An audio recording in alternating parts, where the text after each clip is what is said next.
Morning. IQ level academy में आपका स्वागत है। अपना जो टॉपिक चल रहा था राजस्थान नगर पालिका अधिनियम 2009 के अंदर अपने 12 अध्याय देख लिए थे। 12 क का अध्याय सिलेबस में है नहीं, लेकिन देखना पड़ रहा है किस एक नाम की वजह से, मात्र एक संपत्ति के नाम की वजह से इसको देखना पड़ रहा है कि कहीं एक आधा क्वेश्चन इससे फंस ना जाए। ठीक है, तो अपना आज का अध्याय जो है 12 क है। 12 क के बारे में बोला गया कि संपत्ति के निरूपण का निवारण, कि संपत्ति का निरूपण मतलब उसका रूप जो है वो परिवर्तित कर देते हैं। कुछ लोग पैम्फलेट चिपका देते हैं, पोस्टर चिपका देते हैं। सार्वजनिक जो संपत्ति होती है या फिर जो दृश्यमान संपत्ति जो होती है उसके ऊपर थूक देते हैं, पेशाब कर देते हैं। तो उसका रूप बिगाड़ने के बारे में, उसका निवारण कैसे किया जाता है, नगर पालिका के पास क्या प्रावधान है वो अपन देखते हैं।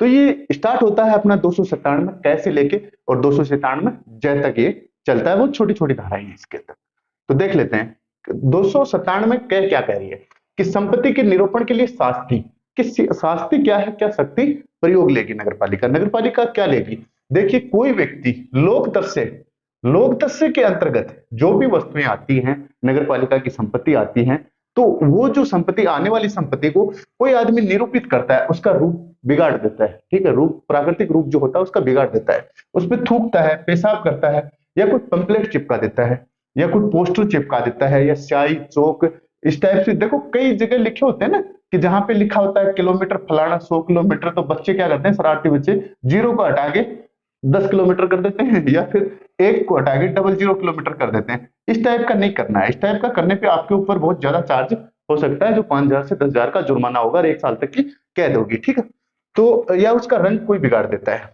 तब आती है बात कि प्रथम बार पकड़े जाने पर, प्रथम बार यदि व्यक्ति पकड़ा जाता है तो प्रथम बार व्यक्ति पकड़े जाने पे उसको कारावास 1 वर्ष तक का सादा कारावास होगा। कौन सा होगा, सादा कारावास।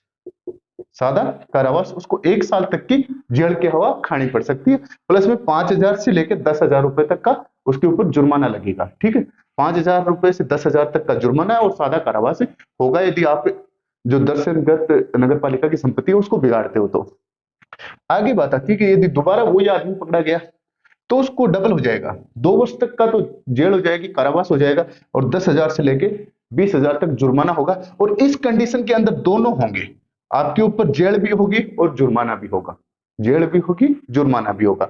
फिर कह रहा है कि यदि कोई कंपनी के, देखो नगर पालिका की संपत्ति पे कंपनी वाले पोस्टर लगा जाते हैं, बड़े एमएनसी वाले, तो या कोई संस्था के पोस्टर लगा जाते हैं, कोई कोचिंग स्कूल है, कोई कोचिंग क्लासेज है, कोई प्राइवेट स्कूल है, वो अपने यदि इस टाइप के कोई पोस्टर लगा जाते हैं तो उनको ये साबित करना होगा कि साहब ये जो पोस्टर नगर पालिका की संपत्ति पे लगाए गए हैं ये हमें नहीं पता, हमारी जानकारी में नहीं था, ये जो हमारे वर्कर थे, काम करने वाले, उन्होंने लगा दिया, हमारी जानकारी में नहीं था। ये साबित करना पड़ेगा।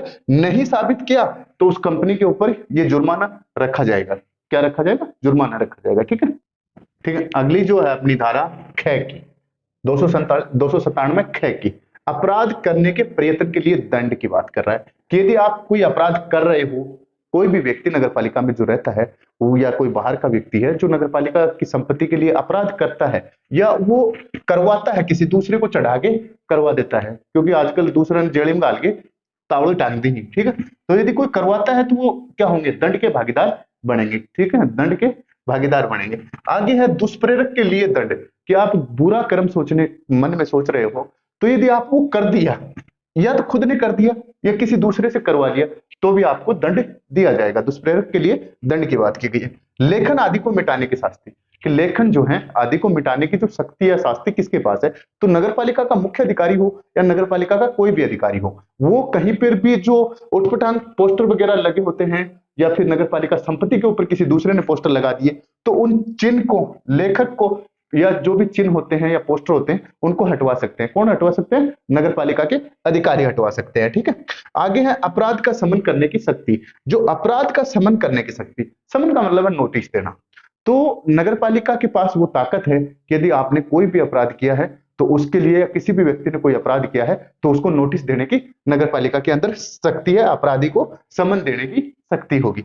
आगे है संरक्षण, च के अंदर, तो 297 च के अंदर बोला गया संरक्षण, कि यदि कोई भी व्यक्ति अच्छे भाव से, सद्भाव से और लोक हित के लिए, जनता के हित के लिए काम कर रहा है नगर पालिका में, और फिर उससे यदि थोड़ी बहुत क्षति भी हो जाती है, कोई कमी भी हो जाती है, तो उसके ऊपर कार्रवाई नहीं होगी। जैसे मान लो नगर पालिका के अंदर किसी के घर में आग लग गई, मैं उस आग को बुझाने के लिए जा रहा हूं, तो मैं कोशिश ये करूं कि कम से कम नुकसान हो। फिर भी यदि कहीं पे मान लो किसी कपड़े के या कोई अलमारी के कोई टीवी के आग लग गई बुझाते वक्त भी, तो उस जो टीवी का हर्जाना है मुझे नहीं देना पड़ेगा, उस पर कार्रवाई नहीं होगी, क्योंकि मैंने सद्भाव से ये काम किया है, अच्छी नीयत से किया है और लोक हित के लिए ये काम किया है। ठीक है। अगला जो है धारा 297(6) के अंदर दिया गया है कि अध्याय का अन्य विधियों पर अध्यारोही होना। कि अध्याय जो है वो, ये जो नगरपालिका अधिनियम है ना, आप कल कोई नगरपालिका के लिए कोई भी आप नियम बना दो या अन्य कोई विधि बना दो, उसके ऊपर भी ये लागू रहेगा, उसके ऊपर भी लागू रहेगा। अन्य विधि के प्रतिकूल यदि आप नई विधि बना रहे हो और उसमें कोई प्रतिकूल बात है तो वहां पे भी ये लागू हो जाएगा, नगरपालिका अधिनियम 2009। ठीक है। आगे देखिए परिभाषाएं जय के अंदर ये पूछा जा सकता है, विरूपण जो होता है वो होता है स्वरूप बिगाड़ना, सौंदर्य बिगाड़ना। हमने अपन पहले ही देख लिया था कि स्वरूप या सौंदर्य का हास करना जो होगा वो विरूपण होगा। ठीक है। आगे है संपत्ति। संपत्ति के अंदर आपकी कोई भवन है, झोपड़ी है, स्मारक है, या कोई बड़ी है, कोई बाड़ आपने कर रखी है, या कोई जल पाइपलाइन है, या कोई खंबा है, मूर्ति है, स्मारक है, दीवार है या बड़ी है, पेड़ है, पेड़ भी इसके अंदर आता है, आपकी प्रॉपर्टी है वो भी। ठीक है। तो संपत्ति के अंदर आएगी पेड़ भी। आगे आता है लोक स्थान। लोक स्थान जहां से जनता आवाजाही करती हो, गुजरती हो, उसको लोक स्थान बोला गया है। जिसे सड़क हो, गली हो गई। गली भी कौन सी टाइप की, जिसके अंदर जाना आना होता है, रास्ता चाहे वो सकड़ी हो चौड़ी हो, उससे कोई फर्क नहीं पड़ता, चाहे प्राइवेट हो या सार्वजनिक हो, उससे भी कोई फर्क नहीं पड़ता, जहां से जनता गुजरती हो उसको बोला जाता है लोक स्थान। आगे आता है लोक दर्शे। लोक दर्शे का मतलब हो गया कि लोक स्थान पे से अपन गुजरते हैं तो अपने को जो सहज तरीके से दिखाई दे जा, वो क्या है, लोक दर्शे। लोक स्थान से गुजरने पे जनता को दिखाई जो चीजें देती हैं सहज दर्शे से, वो लोक दर्शे हो गई। आगे आता है लेखन। लेखन होता है स्टेंसिल द्वारा, स्टेंसिल द्वारा किसी भी चीज को स्क्रेच करके, लिख के, कुछ भी करके आप द्वारा किया गया अलंकरण करते हैं या अक्षरांकन करते हैं, अक्षरों को अंकित करते हैं या फिर उसकी सजावट करते हैं, वो सारी चीजें किसमें आ जाएंगी, लेखन के अंदर आ जाएंगी। तो ये अपना इतनी कोई खास बात नहीं है, बस इसमें 297 का जो क है वो थोड़ा सा इंपॉर्टेंट पड़ता है। उसमें पहली बार पकड़े जाने पे 5,000 से 10,000 का जुर्माने की बात कर रहा है, 1 साल तक की जेल है। दूसरी बार यदि पेशाब करता हुआ पकड़े गया तो फिर आपको पता ही है क्या कर दिया जाएगा दूसरी बार पकड़े जाने पे डबल कर दिया जाएगा, 2 वर्ष तक की जेल कर दी जाएगी, 10,000 से 20,000 तक का जुर्माना कर दिया जाएगा। अब आते हैं अपन मेन अध्याय के अंदर जो अपने सिलेबस के अंदर है। अध्याय 13 का देखते हैं जो अपने सिलेबस में है। ठीक है। अगला जो अपना अध्याय है, अध्याय 13 अपने स्टार्ट कर दिया है। इसके बाद अपने सिलेबस में 14 का अध्याय और है, बस 13 और 14 दो ही अध्याय है। तो अभियोजन और वाद की शक्ति, नगरपालिका के अंदर अभियोजन की और वाद की क्या शक्ति है, देखते हैं कि नगरपालिका जो धारा 298 दे रखी है कि नगरपालिका अभियोजित कर सकेगी। नगरपालिका अभियोजित कर सकेगी, किस चीज का अभियोजित कर सकेगी कि यदि मुख्य नगरपालिका अधिकारी जो होगा ना, वो लोक न्यूसेंस, मतलब लोक न्यूसेंस का मतलब होता है हानि, हानि, ठीक है, या हरास जो होता है, हरास भी बोलते हैं इसको। तो नगरपालिका जो है वो लोक न्यूसेंस का मामला हो या कोई आदेश दे दिया हो और उसका उल्लंघन हो गया हो, तो मुख्य नगरपालिका अधिकारी क्या कर देता है, सामने वाली पार्टी जो अभियोजन होता है उसको निर्देश देगा। क्या देगा, निर्देश देगा। ठीक है। व्यक्ति को दंड के लिए कार्रवाई करने का आदेश देगा कि फलाना व्यक्ति जो है अपने या तो लोगों को परेशान कर रहा है या फिर वो आदेश का उल्लंघन कर दिया, तो उसको क्या है, दंड के लिए उसके ऊपर कार्रवाई हो, इस टाइप का वो आदेश देगा। ठीक है। उसके बाद जो खर्चा इसके ऊपर लगेगा वो खर्चा नगरपालिका निधि से लिया जाएगा। कौन सी निधि से, नगरपालिका निधि से लिया जाएगा। और अपराध, जिस आदमी ने अपराध कर दिया ना, वो अपराध आपका 6 महीने तक ही कोर्ट में या फिर नगरपालिका के अंदर दर्ज केस है। 6 महीने पहले आपने, मान लो 12 महीने पहले आपने कोई नुकसान कर दिया, लाइट फोड़ी थी, उसका पता चला 6 महीने बाद में, तो वो 6 महीने बाद में आपके ऊपर कार्रवाई नहीं होगी। यदि 6 महीने तक पता चल गया तो 6 महीने के भीतर भीतर कार्रवाई होगी। ठीक है। नगरपालिका में उल्लेख नहीं हो, तो नगरपालिका अधिनियम के अंदर जिस चीज का उल्लेख नहीं है, जिस धन का उल्लेख नहीं है कि भाई लाइट फोड़ने का कितना खर्चा लेना है, तो वो मजिस्ट्रेट निर्धारित करेगा, और मजिस्ट्रेट निर्धारित करेगा तो नगरपालिका उसको वसूलेगी। और दावाकृत राशि के तौर पे कौन सी राशि के तौर पे, दावाकृत राशि के तौर पे। ठीक है। तो ये बहुत इजी है, समझ में आ जाता है। वैसे तो समझ में आजकल सबको ही आता है, आपको पता ही है भाई। हमारे टाइम में क्या होता था, बोलते थे कि बाप दादा की जुत्ती पग में आने लगी, तो क्या होता है कि हम समझदार हो गए। लेकिन आज समझदार कौन हो रहा है, समझदार की यदि बात करते हैं तो समझदार जो आज हो रहा है, आज वो हो गया जिसने यूट्यूब के ऊपर पहला सर्च मार लिया, वो समझदार हो गया। ठीक है। और जो 8 बजे के बाद में सर्च मारते हैं वो तो गौर समझदार में आते हैं, वो तो क्या बोलते हैं, पूरी सृष्टि के जनक टाइप में माने जाते हैं। 8 बजे के बाद में, 8 पीएम के बाद में राजस्थान में कई चीजें बंद हो जाती हैं, कई स्टार्ट हो जाती हैं, ठीक है। तो वो 8 पीएम के बाद में जो स्टार्ट हो जाता है ना सर्च मारना, उसके तो वारे न्यारे ही नहीं है। तो समझदार समझने के लिए बहुत है, इतना कुछ ज्यादा इसमें है नहीं कि नगर पालिका अभियोजन कर सकेगी तो किस टाइप से कर सकेगी, क्या होगा उसमें जो खर्चा लगेगा नगर पालिका निधि से दे देगी, जो पैसों का उल्लेख नहीं है वो मजिस्ट्रेट कर देगा, वो खर्चा आपसे लिया जाएगा, ठीक है। अपनी 299 की धारा है कि अपराधों के अभियोजन के संबंध में सख्तियां, क्या सख्तियां है नगर पालिका को, अपराध हो जाता है तो उसके अभियोजन के लिए क्या सख्तियां है।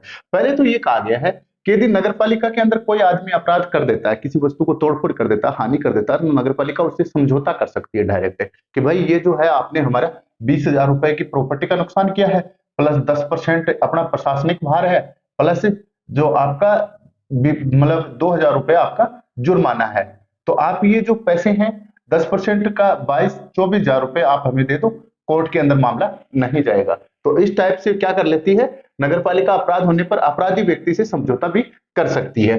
फिर अब समझौता होने के बाद न्यायालय में नहीं जाएगी, समझौता होने के बाद न तो व्यक्ति न्यायालय में जाएगा और न ही नगर पालिका न्यायालय में जाएगी। राज्य सरकार का यदि कोई व्यक्ति अपराध कर देता है तो फिर उसको माफी राज्य सरकार से मिलेगी, वो नगर पालिका के पास देने की शक्ति नहीं है, ठीक है। आगे बात आती है कि नगर पालिका जो 300 की धारा है अपनी, 300 की धारा में दे रखा है कि नगर पालिका की संपत्ति के नुकसान की पूर्ति कैसे की जाए। यदि नगर पालिका के अंदर संपत्ति का नुकसान होता है तो उस नुकसान की पूर्ति अपन कैसे कर सकते हैं। तो कह रहा है कि व्यक्ति नुकसान करने पर पूर्ति का भागी होगा। कोई भी व्यक्ति है जो नगर पालिका की संपत्ति को नुकसान करेगा तो वो पूर्ति का भागी होगा, पूर्ति उसको देनी पड़ेगी। और यदि मामला विवाद तक पहुंच जाता है तो मजिस्ट्रेट निर्धारित करेगा, और मजिस्ट्रेट जो निर्धारित कर देगा वो कर के द्वारा आपकी दावाकृत राशि वसूल होगी। दावाकृत राशि जो है वो वसूल होगी, कर के द्वारा आपकी दावाकृत राशि वसूल होगी। दावाकृत राशि वो होगी जिसके ऊपर नगर पालिका दावा करती है कि ये राशि मेरी है, तो वो लेगी हर हाल में। आप नहीं दोगे तो प्रॉपर्टी बेच के ले लेगी, ठीक है। आगे कह रखा है कि मजिस्ट्रेट वारंट निकालेगा अभियोगी के खिलाफ, और मजिस्ट्रेट ही निर्धारित करेगा कि इससे कितने पैसे लेने हैं, ठीक है। ठीक है, आगे दे रखा है 301 धारा। 301 में दे रखा है कि कतिपय अपराधों का संज्ञेय, संज्ञेय होना का मतलब क्या होता है, उसके ऊपर संज्ञान लेना और जमानती होना, उसके ऊपर आपको कोर्ट से जमानत भी मिल जाएगी, ठीक है। ये जो आईपीसी भारतीय दंड संहिता, इंडियन पेनल कोड, भारतीय दंड संहिता में होगा, ये दंड संहिता में होगा, ठीक है। भारतीय जो दंड संहिता है उसके तहत आपको सजा मिलेगी और कोर्ट जो है उसी के तहत आपको जमानत देगा। क्या कह रहा है, यदि मामला दंडनीय है दंड भी मिलेगा आपको, यदि संज्ञेय है उसके ऊपर संज्ञान लेना नगर पालिका को जरूरी है, जागरूक होना जरूरी है, जमानती जमानत भी आपको मिल जाएगी। आगे कह रखा है कि 167 की धारा, अपराधिकृत विकास और योजना का असंगत प्रयोग के लिए अपन ने देखा था कि नगर पालिका की शास्ति के बारे में बोला गया है। 236 में बोला गया है कतिपय बहिर्गत भाग जो अपन घर के बाहर जो भाग बना लेते हैं तो उनको अनुज्ञा प्रदान करना, उसकी नगर पालिका से अनुमति लेना, यदि अनुमति आप नहीं ले रहे हो तो सजा का आप भागी हो गए। सार्वजनिक भूमि पर यदि आप अतिक्रमण करते हो या बाधा पहुंचाते हो, रास्ते को रोकते हो, या कोई भी सार्वजनिक जो भूमि है उसके ऊपर आप अतिक्रमण कर लिया, बाधा कर देते हो, तो वहां पे भी आपको कोर्ट के अंदर जाना पड़ेगा, आपके ऊपर दंडनीय भी होगा, संज्ञेय भी होगा और जमानती। ये संज्ञेय है, इनके ऊपर संज्ञान लेना नगर पालिका को बहुत जरूरी है, ठीक है। आगे 297 कै, ये अपन ने देखा ही था कि 297 कै संपत्ति का विरूपण की बात कर रहा है, संपत्ति का रूप बदल रहा है। यदि ख के अंदर कोई आदमी नुकसान नहीं पहुंचाने की बात कर रहा है, गय के अंदर जो आप कोई भी अपराध करने की, संज्ञेय अपराध करने की कोशिश कर रहा है तो, या फिर किसी से करवा रहा है, तो वो इस टाइप के सारे आपके इसमें आ जाएंगे। तो कतिपय अपराध का संज्ञेय और जमानती होना, ठीक है। आगे दे रखा है 302 में कि प्रक्रिया जो है वो त्रुटिपूर्ण होने पर भी कर स्तंभ विधिपूर्ण होगा। जो कर आपसे लिया जाएगा वो विधिपूर्ण होगा। प्रक्रिया जो है ना वो त्रुटिपूर्ण हो सकती है, गलतियां हो सकती है उसके अंदर। ये बात कई बार बोली है, समन, वारंट या कोई प्रक्रिया, उसके अंदर आपके नाम की जगह आपके पिताजी का नाम चढ़ गया, हाउस नंबर अपने पड़ोसी के चढ़ गए, तो आप उस मामले को लेके किसी भी कोर्ट के अंदर नहीं जा सकते, और ये अविधि मान्य नहीं होगा, ये विधि मान्य होगा, सही होगा, ठीक है। यदि सक्षम न्यायालय की बात आती है, सक्षम न्यायालय कौन होता है नगर पालिका के अंदर, ये होता है उस क्षेत्र में आने वाला जिला न्यायालय। कौन सा? जिला न्यायालय, जिला न्यायालय। ये जिला न्यायालय कौन सा होता है, जो जिस क्षेत्र के अंदर नगर पालिका बनी हुई है, जैसे अपने चिड़ावा की नगर पालिका बन रही है तो अपना सक्षम न्यायालय कौन सा होगा, झुंझुनू कोर्ट होगा, डिस्ट्रिक्ट कोर्ट होगा। तो सक्षम न्यायालय क्या करेगा, उससे पूरा अनुतोष, पूरा जो कर है वो उससे वसूल करेगा। आगे दे रखा है 303 की जो धारा है उसके अंदर दे रखा है कि वाद द्वारा अनुकल्पी प्रक्रिया, वाद द्वारा अनुकल्पी प्रक्रिया के अंदर बोला गया है कि यदि नगरपालिका जो है किसी आदमी से कर वसूल नहीं कर सकती, कोई वारंट जो है वो भी नहीं ले सकती, कोई टैक्स वगैरह है वो भी नहीं ले सकती, कोई प्रतिकर भी नहीं ले सकती, कोई हानि वो करता है, दुष्प्रभाव करता है, वो सारी चीजें वसूल नहीं कर पाती है, तो नगरपालिका सक्षम न्यायालय के अंदर उस व्यक्ति के खिलाफ वाद ला सकती है। आगे देखो, यदि नगरपालिका व्यक्ति से प्रतिकर, व्यय, प्रभार या नुकसानी लेने में विफल रहती है, ले नहीं पाती, क्योंकि आदमी कई बार जप्पर भाग जाए, कई बार चिड़ाव भाग जाए, कई बार झुंड भाग जाए, वो कर के टाइम पे पावे ही को नहीं करा, नहीं पावे तो क्या करे, नगरपालिका जो है वो सक्षम न्यायालय के अंदर वाद लाएगी। नगरपालिका सक्षम न्यायालय के अंदर क्या लाएगी, वाद लाएगी। किसके खिलाफ, जो व्यक्ति ये देने के अंदर उस टाइम पे मिलता ही नहीं है घर पे, उसके खिलाफ वाद लाएगी, और ये वाद जो होगा ये आपका विधिपूर्ण मान्य होगा, विधि से तहत मान्य होगा। ठीक है, ठीक है। अगला जो आता है अपनी 204 की धारा है, 304 की, नगरपालिका या उसके अधिकारियों के विरुद्ध आप वाद ला रहे हो। ये बात थोड़ी ना कि नगरपालिका आपके विरुद्ध वाद लाएगी, आप भी तो यार नगरपालिका जो आपको दबा रही है या कोई कहीं गलत हो रहा है तो आप नगरपालिका के खिलाफ वाद ला सकते हो और उसके अधिकारी के खिलाफ वाद ला सकते हो। नगरपालिका या उसका कोई अध्यक्ष हो या उपाध्यक्ष हो या कोई सदस्य हो या अधिकारी हो या कर्मचारी हो, आप सभी के खिलाफ वाद ला सकते हो। ठीक है, पदीय हैसियत से कार्य करने पर उनके खिलाफ, क्योंकि ये व्यक्तिगत कार्य तो करते नहीं है, ये तो भाई अपने पास से जो आएगा बिजली का काम करने वो बिजली वाला आएगा, कोई ऐसे आएगा चल के आएगा नहीं, वो पद है उसका। जैसे फौज के अंदर अपना भाई लड़ता है तो वो किस पद से लड़ता है, सैनिक के पद पे, एक सोल्डर के पद पे लड़ता है। एक प्रशासन चलाने वाला अपना भाई होता है, वो एक प्रशासन की हैसियत से, कलेक्टर साहब आते हैं तो एक कलेक्टर साहब की हैसियत से आते हैं, उनका व्यक्तिगत नाम इतना मायने नहीं रखता जितना उनका पदीय नाम मायने रखता है। ठीक है, पद ज्यादा इंपॉर्टेंट है। आगे कह रहा है कि जो व्यक्ति उनके ऊपर वाद लेके आएगा, नगरपालिका के खिलाफ लेके आओ, चाहे अध्यक्ष, उपाध्यक्ष, सदस्य, अधिकारी और कर्मचारी के खिलाफ लेके आओ, वो जो वाद लेके आएगा उस नोटिस में क्या क्या चीज लिखेगा, उसमें लिखेगा कि नगरपालिका में पहले तो वो लिखित नोटिस देगा, नगरपालिका के अंदर पहले तो लिखित नोटिस देगा कि साहब, मुख्य नगरपालिका अधिकारी को देते हैं वैसे ये मुख्य नगरपालिका अधिकारी, क्योंकि इस बुक में नहीं दे रखा लेकिन प्रैक्टिकल तौर पे देखते हैं तो मुख्य नगरपालिका अधिकारी को ये लिखित में नोटिस देंगे, लिखित में नोटिस देंगे, और उसका पद लिखेंगे, उसका पदनाम लिखेंगे, और यदि अता पता जानते हैं तो अता पता भी लिखेंगे। फिर खुद का नाम लिखेंगे, खुद का अता पता लिखेंगे, खुद का एड्रेस पूरा घर परिवार का देंगे। ठीक है, उसके बाद 2 माह पूर्व है नगरपालिका के अंदर ये जो नोटिस दिया जाता है, जैसे काम हो जाता है नोटिस दे देते हैं, गलती होने पे नोटिस दे देते हैं, नोटिस देने के 2 महीने तक इसके ऊपर विचार चलता है, यदि समझौता करना चाहे आदमी तो कर लेता है। फिर कह रहा है कि यदि मामला स्थावर संपत्ति का हो, जंगम संपत्ति, चल अचल संपत्ति हो जाती है, स्थावर संपत्ति अपनी जमीन और प्लॉट को मामला है, यदि कोई आदमी है नगरपालिका का अधिकारी है, देख लेता है खाली पड़ी है, कहीं ना अपने नाम चढ़ा ले, इस टाइप का कोई मामला हो, तो स्थावर संपत्ति के मामले में 6 माह के भीतर भीतर आपके ऊपर कार्रवाई हो जाएगी। मामला जो हाँ हो सकता है, जंगम संपत्ति का है तो लंबा चल सकता है, लेकिन यदि स्थावर संपत्ति का है तो आपके अंदर 6 महीने के अंदर कार्रवाई हो जाएगी। ठीक है, कार्रवाई यदि नहीं होती है तो ये अधिनियम, ये जो धारा है ये लागू नहीं रह पाएगी। जब कार्रवाई नहीं हो रही है उस अधिकारी के ऊपर, तो कार्रवाई नहीं होने का मतलब वो अधिकारी सही है, अपन जो जो मर्दी बेले में उसको परेशान कर रहे हैं, जब अपन बेले में परेशान कर रहे हैं तो वहां पे ये जो धारा आपकी ये काम नहीं करेगी। ठीक है, 305 के अंदर दे रखा है कि कतिपय मामलों में सिविल न्यायालय द्वारा अस्थायी निषेधाज्ञा का मंजूर नहीं किया जाना। देखिए, न्यायालय जो है अपने 2 प्रकार के होते हैं न्यायालय, एक तो होता है सिविल होता है, ठीक है, कौन सा होता है, सिविल होता है, और एक होता है दांडिक होता है, दांडिक होता है। तो सिविल के अंदर तो आपका जमीन का रोकड़े का मामला जाएगा, जमीन और रोकड़े का कोई भी मामला होगा आपका किस में जाएगा, सिविल के अंदर जाएगा। और दांडिक के अंदर आपके मार था, ठोला मार दिया ना, टकली गमाई ने, वो दांडिक के अंदर जाएगा, किसमें जाएगा, दांडिक के अंदर जाएगा। ठीक है, तो सिविल न्यायालय द्वारा, क्योंकि इसमें किसकी बात हो रही है, या तो कोई जमीन की बात हो रही है, जमीन की बात हो रही है, या पैसों की बात हो रही है, कर की बात हो रही है, तो सारे के सारे मामले सिविल न्यायालय के अंदर जाते हैं। तो सिविल न्यायालय द्वारा अस्थायी निषेधाज्ञा का मंजूर नहीं किया जाना, कि न्यायालय किसको मंजूर नहीं करेगा, देख लेना। कोई सिविल न्यायालय किसी वाद के अनुक्रम में यदि उसके पास कोई वाद आता है तो उसके ऊपर क्या करता है, देखिए, किसी नगरपालिका, या तो कोई नगरपालिका होती है या उसकी कोई समिति होती है, हमने पढ़ा है वित्त समिति वगैरह, या उसकी उस समिति की बात कर रहे हैं, उसके कोई सदस्य है, अध्यक्ष है या उपाध्यक्ष है, या अधिकारी है या कर्मचारी की शक्तियों का प्रयोग यदि कोई आदमी करता है तो ऐसा व्यक्ति सम्यक रूप से नियुक्त नहीं किया गया, कि ऐसा व्यक्ति जो है सभी लोग मिलके उसको नियुक्त नहीं किया गया है, और वो यदि कोई काम कर देता है उस समिति का, जैसे राष्ट्रपति होता है तो अपने पद पे रहते हुए कोई भी कार्य कर देगा तो वो उसको मान्य होगा। यदि बाद में चाहे उसको अयोग्यता के आधार पर डिसमिस कर दो आप, लेकिन जो उसने काम कर दिया वो मान्य होगा। तो वही बात इसके अंदर है कि कोई भी व्यक्ति अध्यक्ष है, सदस्य है, उपाध्यक्ष है, कर्मचारी है, अधिकारी है, वो अपने पद पे रह के जो कार्य कर दिया ना वो मान्य होगा। उसके बाद चाहे उसको डिसमिस कर दो, तो नियुक्त नहीं किया गया हो आधार पे अवरुद्ध नहीं होगा कि भाई इसको उस टाइम पे था नहीं था, वो कोई मतलब नहीं है। बस ये जो है